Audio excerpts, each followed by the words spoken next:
Welcome to the Slop Temple. We pray this video helps. You'll start by confirming account and protecting data. Open the OneDrive tray icon now. You must be signed into the Microsoft account you plan to unlink. Once open, pause syncing so no transfers occur during the change. If you haven't already, make a quick backup of any files you need. This prevents accidental loss. Then navigate to Settings and the Account tab. That's where the Unlink option lives, and it's the first actionable control you need to use. Now you'll perform the core Unlink action. In Account Settings, click Unlink this PC. This stops the connection and prevents new uploads or downloads. Make sure to choose whether to keep local copies or remove the OneDrive folder from your computer. Keeping copies preserves files offline.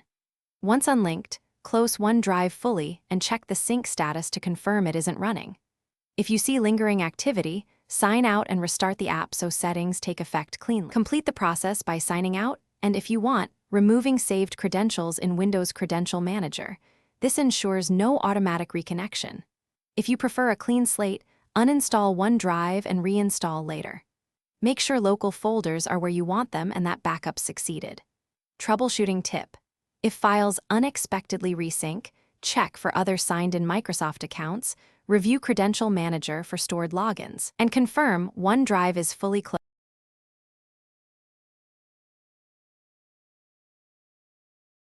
Thanks for watching. Consider subscribing if we helped you.